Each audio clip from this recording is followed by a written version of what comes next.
Welcome back to Saving St. Louis. You know, a thriving downtown is the heart and soul of any city across the country. Downtown businesses have a plan to battle crime and help downtown thrive. And they say it is time to stop talking about solutions and make them happen. And to talk about it, we welcome Les Sturman, Chairman for Citizens for a Greater Downtown St. Louis. We also want to welcome Gabe Anduri. He is the Executive Director of Arch Grants.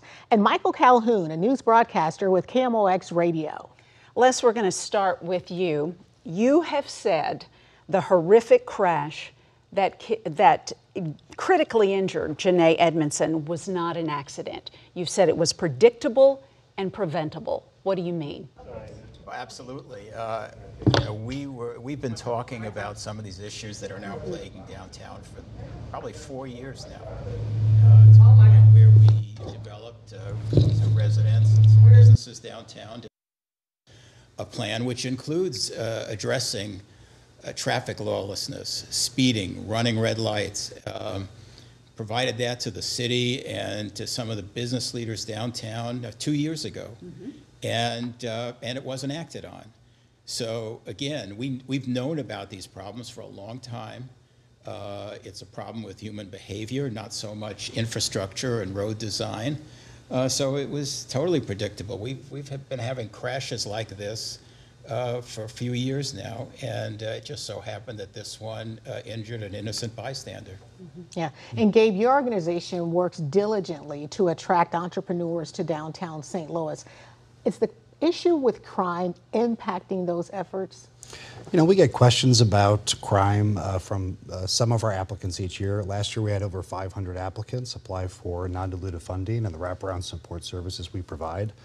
It's certainly a question that we get from time to time, but many of these entrepreneurs are coming from big cities where crime is a part of life, and they see the opportunity in St. Louis. So what we really are setting out to do is create a new narrative in St. Louis, attracting innovators, entrepreneurs, and giving them all the support they need to grow downtown specifically, but the broader St. Louis region generally. Michael, a question for you. You live downtown, you have been covering crime. We've talked about all of these high-profile crimes of late. Have we reached the tipping point, do you think, where we're finally going to see a turn and something positive happen? Well, it is a situation that's getting a lot of attention. People are on social media are really concerned with this. Folks who are big city boosters, who believe in the mission of the last several years and the revitalization of the city. And it's concerning to many people. But at the same time, if you drive past, headed downtown on Highway 40 and look either side, you'll still see cranes all over the place. Gabe and others are still attracting entrepreneurs to St. Louis. Much of the office space downtown is being filled by these innovators and startups. And when a building gets renovated, it fills up pretty quickly with residents when they do it for residential. So it's this mix right now. People have this concern, but the progress continues forward. It's just a worry about whether one will impact the other. Yeah. Let's talk about the solution. You have a 5-point plan. Tell us about who has endorsed that plan, and then give us a couple of highlights from it, because it really does not depend solely on the responsibility of police, correct? That's right. Well, 3 groups primarily have endorsed the plan. Our group, Citizens for a Greater Downtown St. Louis, the Downtown Neighborhood Association, which is an organization primarily of residents, and the Downtown Economic Development Council, which is primarily businesses. Yeah, I think too much of the focus has been put on police and prosecutors, and not enough on some of the regulatory aspects that the city of St. Louis has responsibility for. Things like regulating liquor licenses and problem properties. You know, you've all reported on things like the Rain nightclub and the Shell station downtown. These are terrible problem properties that are centers for bad people to gather and do bad things. And as citizens, we have had to hire attorneys and had to deal with the city. The city is almost an obstacle in getting some of this stuff done, rather than supporting the public interest by dealing with some of these things. So problem properties, liquor licenses, homeless. the unhoused. There seems to be a regional headquarters for the unhoused downtown, which is an issue that affects everybody. And surface parking lots where people gather and shoot guns and do other bad things. So there's so many things that we have addressed in the plan that you mentioned.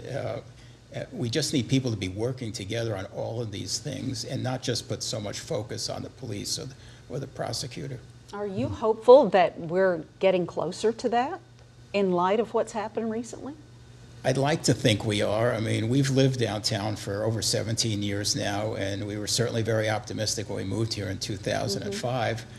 But lately, I can tell you the horrible crash took place 100 yards from my window, and then a half an hour later, we had a shooting probably 50 yards from the other side of my condo where 4 people were shot.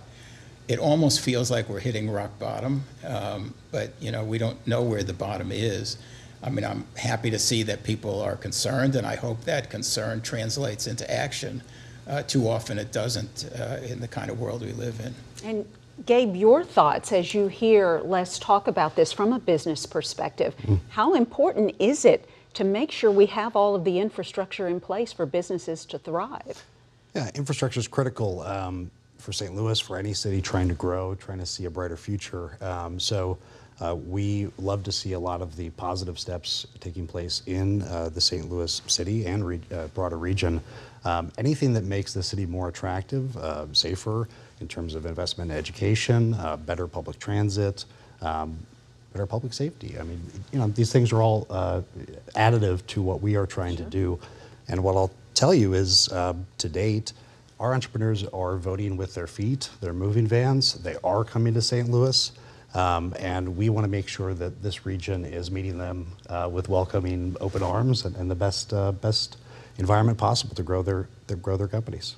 Well, the great thing, I think, is that you're so passionate about downtown St. Louis, and you're not giving up on St. Louis, unless you and I have talked about this in the past, just endlessly about this. And so it's neat that you're still here and you're still fighting for St. Louis. And so we appreciate you. And I have so many assets. We can walk to a grocery store. We walk to the Arch every day. We can walk to a movie theater. We can walk to all the sporting venues. So it's really been a wonderful place for us to live. Well, we thank you guys so much for being here tonight. And thank you for all of your perspective. We appreciate that so much. Stay with us. We're back in a moment.